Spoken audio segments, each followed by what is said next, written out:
Welcome to Miskatonic University.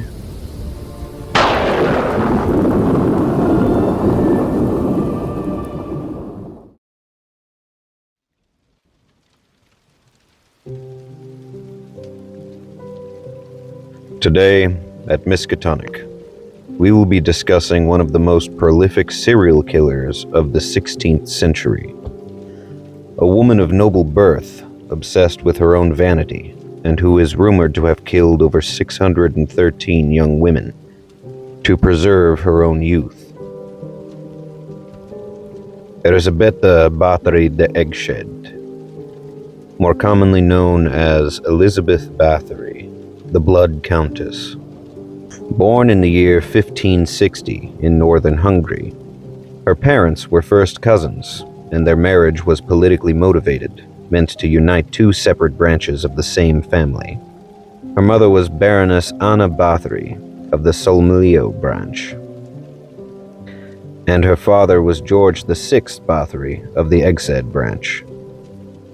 The Bathory family was a powerful and prominent noble family in Central Europe, who had large landholdings all across the Kingdom of Hungary that would today span across 3 different countries: Hungary, Slovakia, and Romania.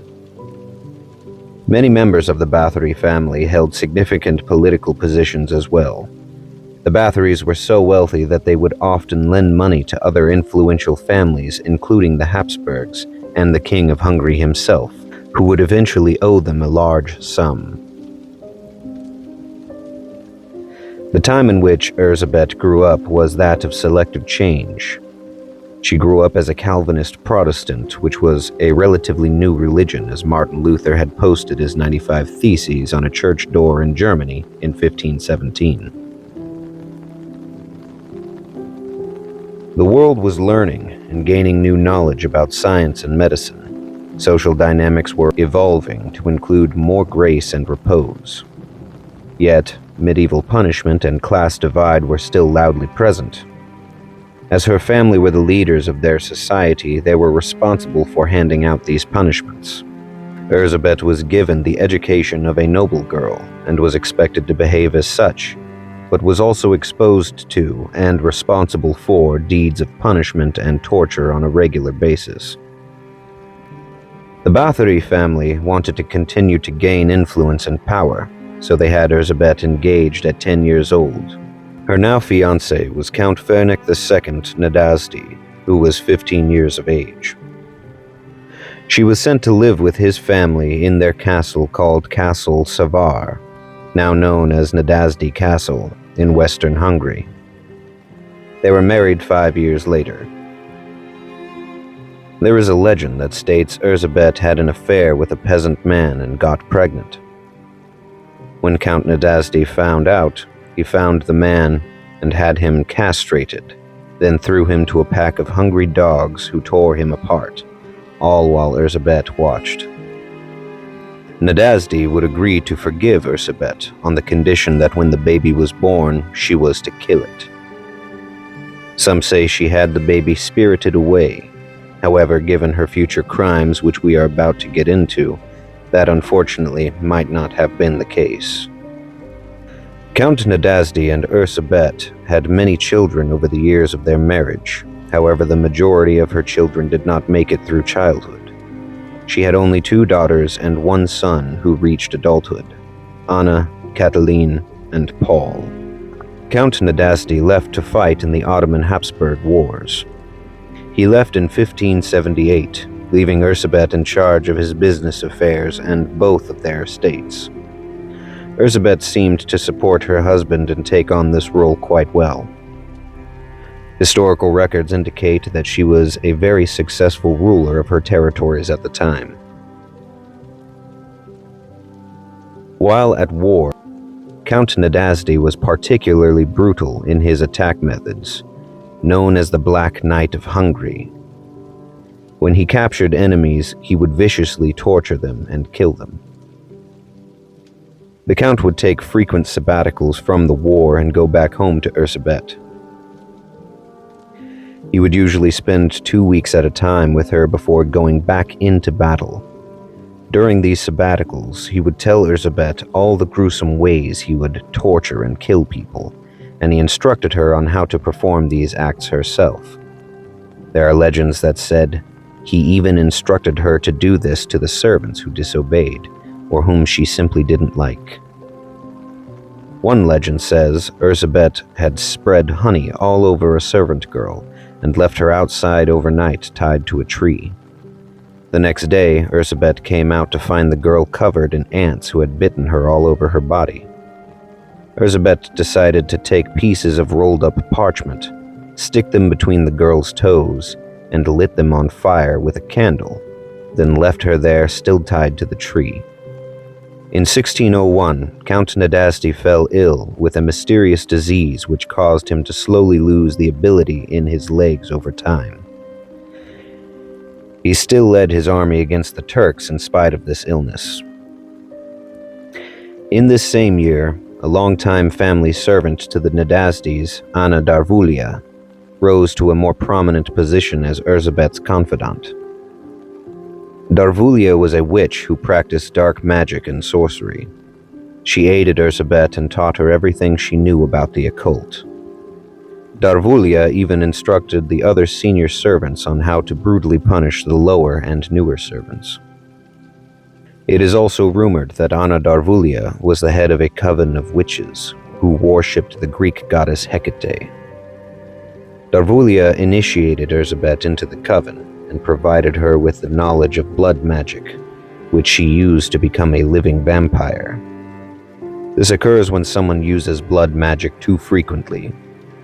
Each time you use blood magic, little by little your soul will be bound to the physical realm, being stuck in the living world with the only redemption being purgatory. The only advantage this brings is conditional immortality. You can still die any normal death apart from old age. You will live forever, but your body will still age. The only way to combat this decomposition and stay youthful is to consume blood and perform blood rituals. There were 5 main servants who carried out most of the punishments. Ilona Jo, the former wet nurse to Erzsébet's children, and her friend Dorothea Sences. A young disfigured boy named Janos Utzvari, who did various odd jobs around the castle. Another witch named Erzy Majorova, who continued Erzsébet's training, and Katarina Benica, an elderly washerwoman in the castle. This last of Erzsébet's accomplices, Katarina, was less of a helper and more of an indentured worker. While she did take part in some of the torture that went on, she was also beaten and abused herself by the other of Erzsébet's accomplices. She was even known to bring food in secret to some of the girls who were locked in the dungeon. These 5 would go into the villages and offer employment to young girls between the ages of 10 and 14. They would then take them to the castle, where they would be put to grueling, demeaning work. Any small mistake would be severely punished. There are accounts of girls having needles pierced underneath toe and fingernails, girls being whipped and lashed 100 times for one mistake. The girls that Erzsébet particularly didn't like were taken to the dungeon, where they would be tortured for days until they finally died. According to one legend, Erzsébet was wont to dress well to please her husband, and she spent half the day over her toilet. On one occasion, a lady's maid saw something wrong in her headdress, and as recompense for observing it, received such a severe box on the ears that blood gushed from her nose and spurted onto her mistress's face. When the blood drops were washed off her face, her skin appeared much more beautiful, whiter, and more transparent on the spot where the blood had been. Erzsébet formed the resolution to bathe her face and her whole body in human blood so as to enhance her beauty. Erzsébet was wont to bathe at the hour of 4 in the morning. After the bath, she appeared more beautiful than before. In 1602, there was a priest who began to suspect that there was something odd and no good happening in the castle. there was an increasing number of funeral rites and ceremonies for young girls who had died while working in the castle. A Lutheran minister named Istvan Magyari ventured up to the castle on multiple occasions to perform these ceremonies. At first, when he would inquire about the cause of death, Erzsébet would tell him, "I'm afraid that we have a case of cholera on our hands. I don't want to alarm the other servants or create a panic in town." He thought this was a fair answer and didn't think much of it. But as time continued, the deaths would take place more frequently. Magyari also noticed that the bodies of the girls looked like they had been beaten, with large bruises and other ghastly wounds. His further inquiries on how the girls died were met with blunt answers like, "Do not ask how they died, just bury them." Eventually it got so bad that there were 9 burials in one night. Magyari had enough and began denouncing Erzsébet to the local public, saying, "Your grace should not have acted so, because it offends the Lord, and we will be punished if we do not complain to you and criticize your grace. In order to confirm that my words are true, we need only exhume the body, and you will find that the marks identify in which the way death occurred." Magyari also traveled to Vienna and denounced her in the Habsburg court, but his plea was ignored because no one really cared about the peasantry or how they were being treated.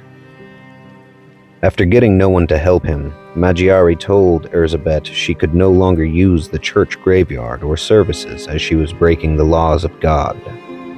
Another priest named Andreas Barocius had heard rumors that there were secret passageways and tunnels underneath the castle, and since Erzsébet was no longer allowed to bury her victims in the churchyard, she would leave them in the tunnel system.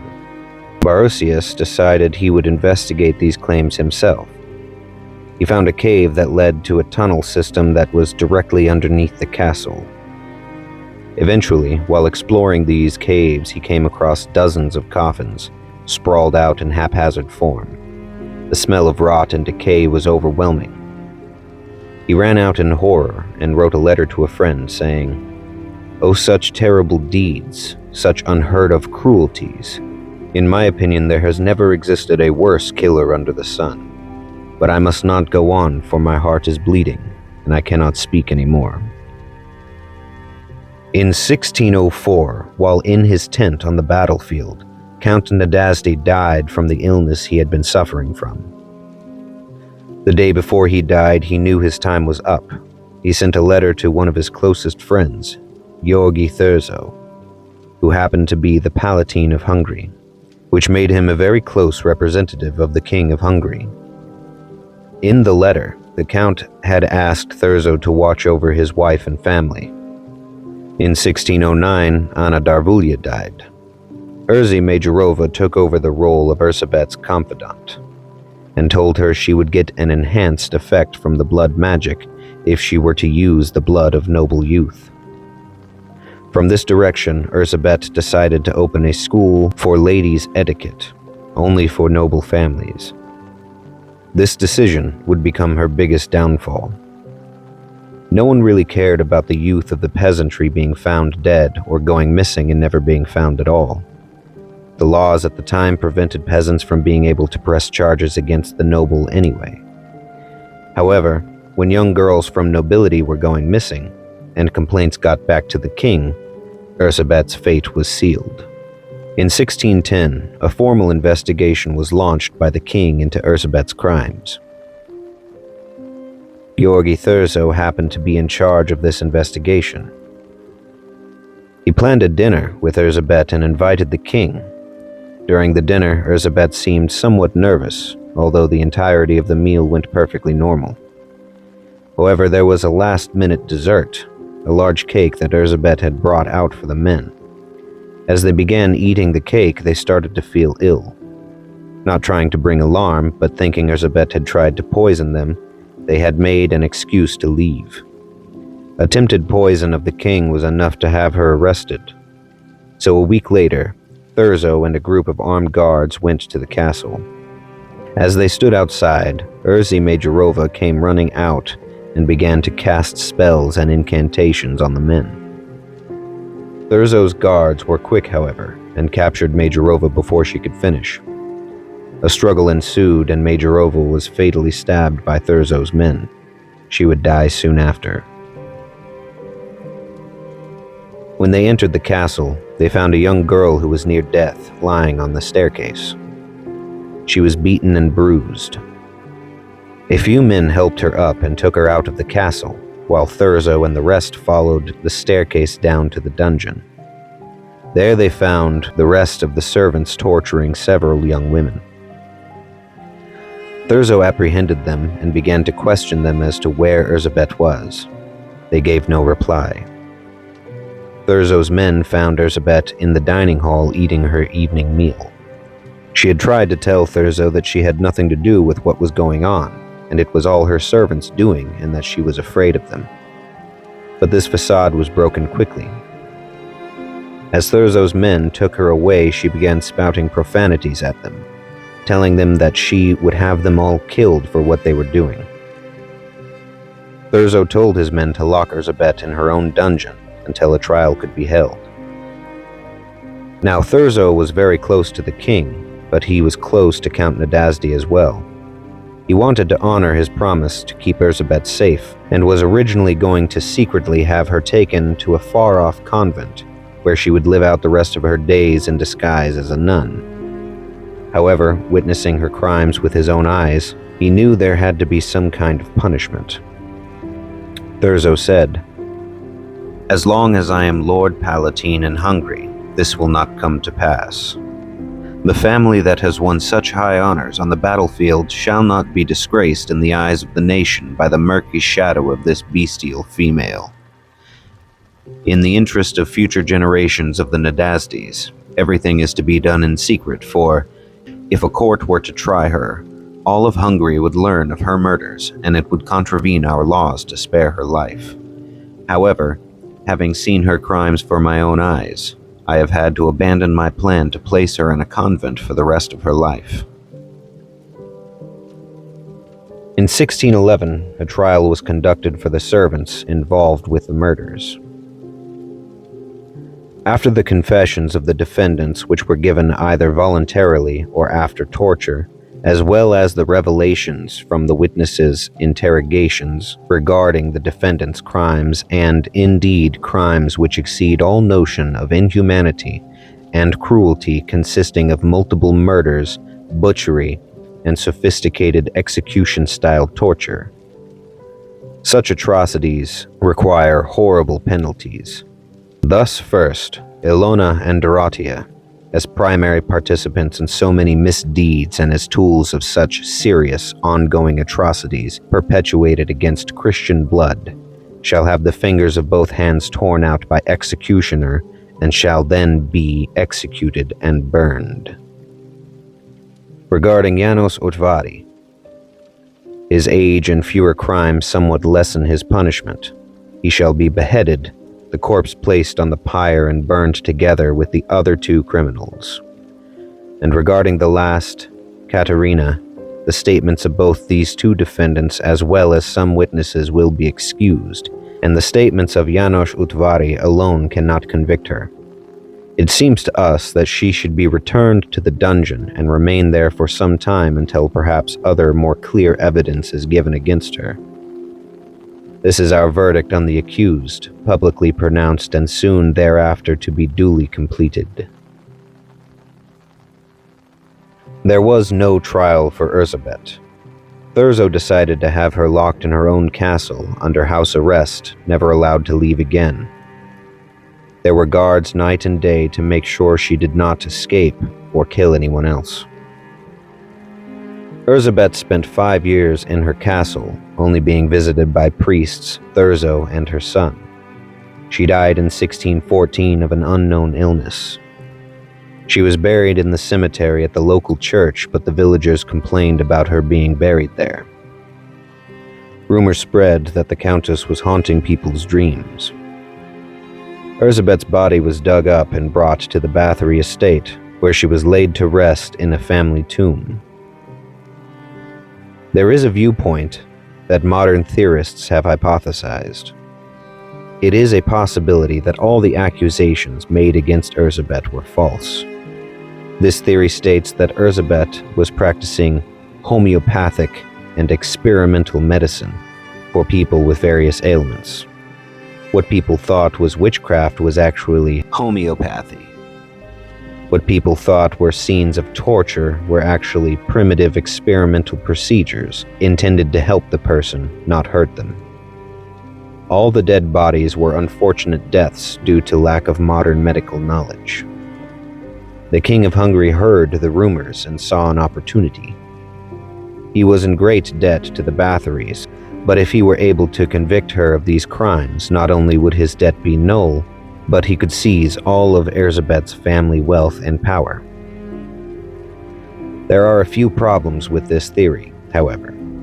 First, in Erzsébet's final days, she wrote a last will and testament, leaving all her family wealth to her son Paul, meaning the king's debt would still be lifted, but he would gain none of the Bathory wealth.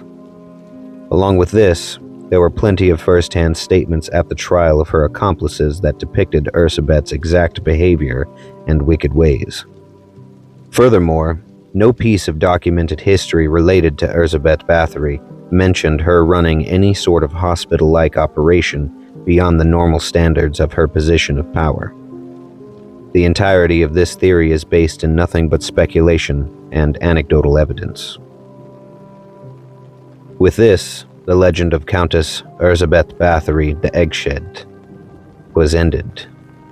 The story forever cemented in its place in history. That is until 1995, when the Bathory tomb was reopened. They found the graves of Bathory family ancestors, but Erzsébet's body was nowhere to be seen. To the public, this remains a mystery. However, to those who belong to certain institutions like that of Miskatonic or the BPRD, Bureau for Paranormal Research and Defense, there is more to the story. Several groups led their own investigations into what happened to Erzsébet's body. Agents at the BPRD found an old file on one Professor Broom. Broom was a founding member of the BPRD and was a leading expert in the occult and the paranormal. He himself personally experienced much of this kind of phenomenon and had led countless investigations over his lifetime. Due to his proximity to these kinds of otherworldly phenomenon, Broom seemed to inherit a sort of prolonged longevity. He lived a very long life and used his time to safeguard the betterment of mankind. In the file was an account of one such investigation that Professor Broom had conducted in 1939, before the BPRD was founded. Professor Broom went to the small village just outside Erzsébet's castle, because there were rumors that a vampire was stalking the village. Broom was familiar with the local folklore and history and assumed Erzsébet had somehow returned to life as a vampire, now feeding on villagers in the night. He went to the local church to consult with the priest. The priest was hesitant to work with Professor Broom as he felt Broom's work was somewhat blasphemous. However, later that night, a local woman was abducted and taken up to the castle. Another young woman and her child were killed during the abduction. Because of this, the priest decided to go with Professor Broom to the castle, along with the woman's husband and 2 men from local law enforcement. When they searched the castle, they eventually found the woman who had died from a wound on her neck. Broom informed the husband that if he did not stake her in the heart, she would never find peace. So the husband did as Broom insisted. As they continued to search the castle, they split up against Broom's wishes. As Broom continued to search the castle, he eventually found the bodies of both the policeman and the husband. He went back to the main hall of the castle, where he encountered Erzsébet.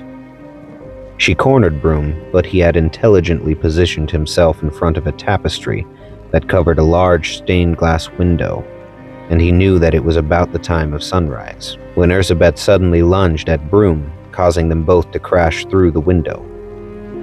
Broom caught himself on the ledge of the window while Erzsébet fell toward the ground. The sunlight hit her skin as she was falling, and she was nothing but dust by the time she hit the ground.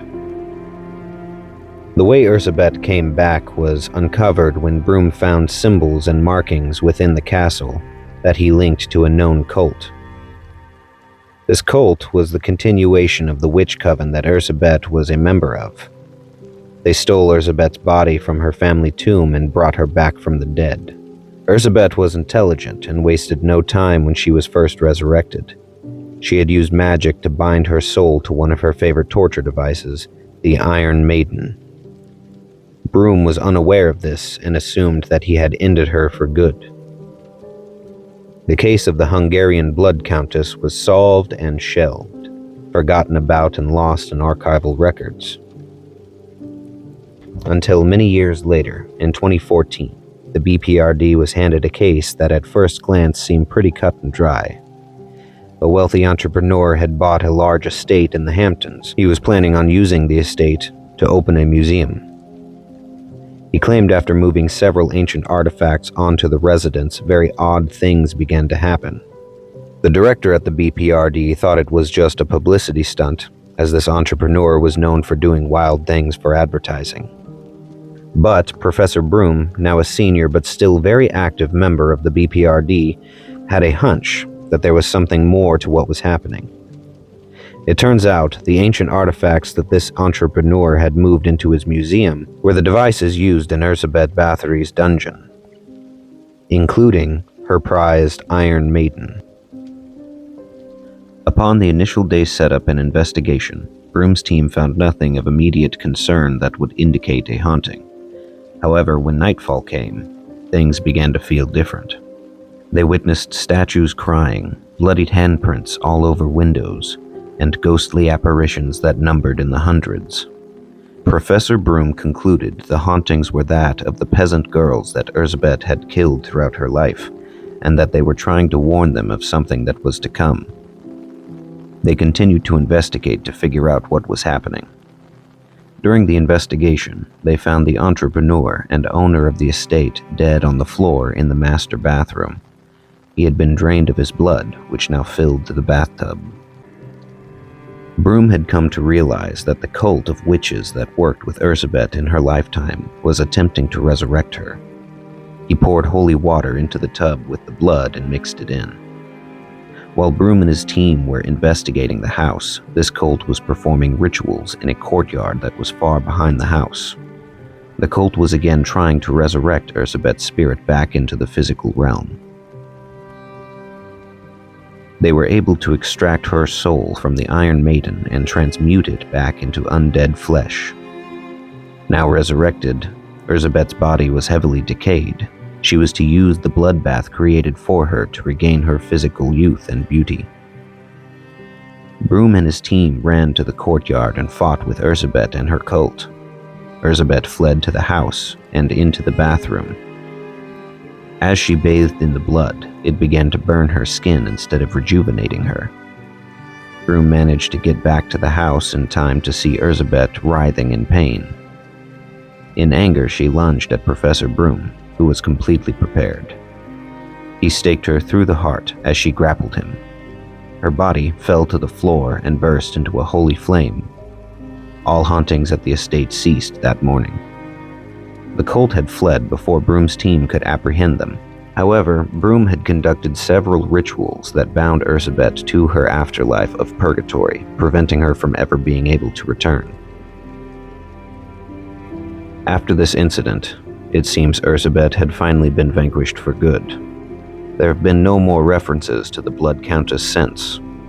The cult that worked so hard to bring her back has, however, been spotted on several occasions. The BPRD have been tracking them closely to prevent any more tampering with otherworldly entities. In life, Erzsébet Bathory was able to present a good leader to her people and a good wife and mother to her husband and children, but a complete monster to the peasantry of her lands. The meaning within beauty is only present because it doesn't last. Erzsébet, trying to make her own beauty last forever, cost the lives of hundreds of young women. And in the end, All of her efforts to stay young and beautiful became the catalyst for her demise.